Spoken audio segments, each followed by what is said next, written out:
This is the Hidden Killers podcast with Tony Brueski. Featuring author, psychologist, and daily contributor, Shavaun Scott. I know we touched on this a little bit last week of, does there need to be some more oversight on these sort of groups? I know we have freedom of religion, but at what point is it not religion? And it's just, it's abuse. It's mind control. What is that fine line there? And how do we define it? Yeah, it's a really hard question. There was a case in Los Angeles just a couple weeks ago, or no, San Jose area, California, where this religious group, people, I believe, from South America, who had these bizarre Pentecostal beliefs about casting out demons, and they killed a 3-year-old child in an exorcism. And it was the child and grandchild of the people involved in the exorcism. And, these horrendous things that happen, and they don't all get national news. Mm-hmm. But this kind of bizarre stuff is really dangerous. And whether it's people withholding medical care because of faith healing, and so they have, somebody die because they didn't get their insulin, a lot of those cases happen too. And it seems like we don't really have a way to do much intervening because of our freedom of religion and respect for everybody's beliefs until something awful has happened.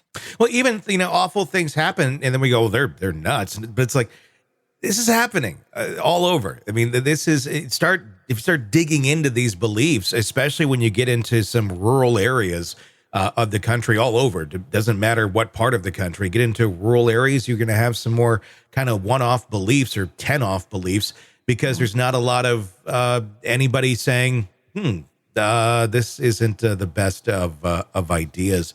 But why is that? I mean, how do people fall into stuff like this?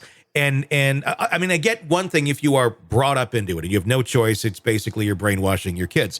That I can understand. But an individual just from the outside coming in going, this seems like a great group. I mean, there were several with the Daybells that were like, oh yeah, we're hearing this stuff too. We're feeling the demons and all that. And then they subscribe to the insane stuff that Chad was writing about. It seems like impossible to bring people into that, but I guess not. It's probably quite easy if you have the right type of mind that you're talking to. Yeah, it seems to me like people who have this predisposition to magical thinking and a lot of paranoia. So they tend to always be looking outward at, some kind of force that's out to get me or causing harm in my life. And so when something doesn't go well for me, it's not because it was just, the car broke down today and I had bad luck. It's like, no, Satan was doing this and Satan was out to get me. And so it's a very childish kind of way of looking at the world. But there are a lot of very childish people who think like this. And when you put, the devil involved in it, that's one of the things that you see over and over and over with these groups that get so dangerous, is there's always this paranoid factor involving the devil or evil spirits. And it's just something that it seems to be kind of this cognitive lapse that some people are prone to. They're just not very good at thinking. Is it a coping mechanism for some people where their brains just can't contemplate that maybe the world is just kind of a shitty place sometimes and there's bad people out there and just bad things happen sometimes, like your car breaking down in an inconvenient spot or time. Like that just can happen. It's not the devil. And there's just bad people out there. They're not possessed. They're just maybe bad people. Right. Why is that such a hard thing to comprehend for some? And it's easier to comprehend it's the devil. It's evil spirits. That seems a little more difficult to grasp than just the reality of the situation. Yeah, for a normal thinking adult, somebody who can think with their logical mind, clearly this paranoid sense of there's always this force out to get me, or anytime something bad happens, it's the devil or Satan doing this to me, or evil spirits.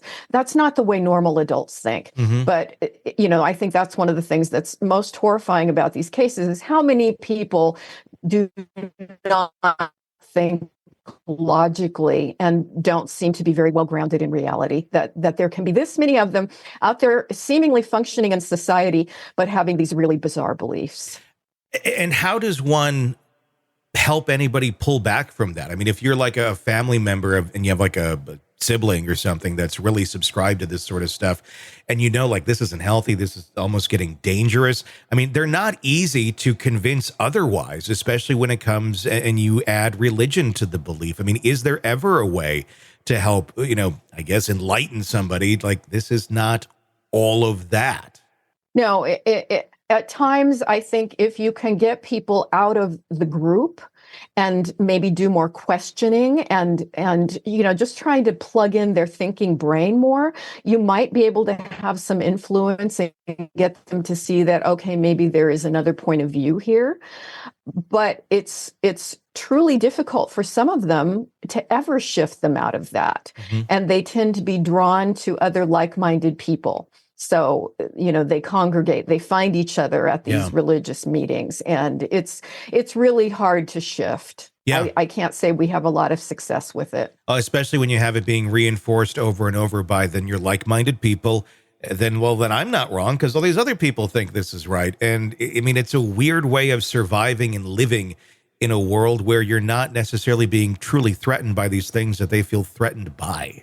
Yeah. And I looked up, the other day, what was it? 70% of people believe that there's a literal Satan walking on the earth, That when you have this many people who are prone to believing things like that, it's kind of hard to go, how do we help people shift into something that's maybe a more reasonable way to look at the world?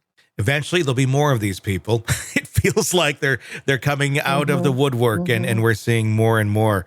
It's a scary thought. Sick of the ads? We are too. Start listening with no commercials now and get access to all of our episodes in advance of everyone else. Become a True Crime Today Premium Plus subscriber on Apple Podcasts. Search True Crime Today Premium Plus on Apple Podcasts or go to our podcast page and sign up now. True Crime Today Premium Plus. Sign up now.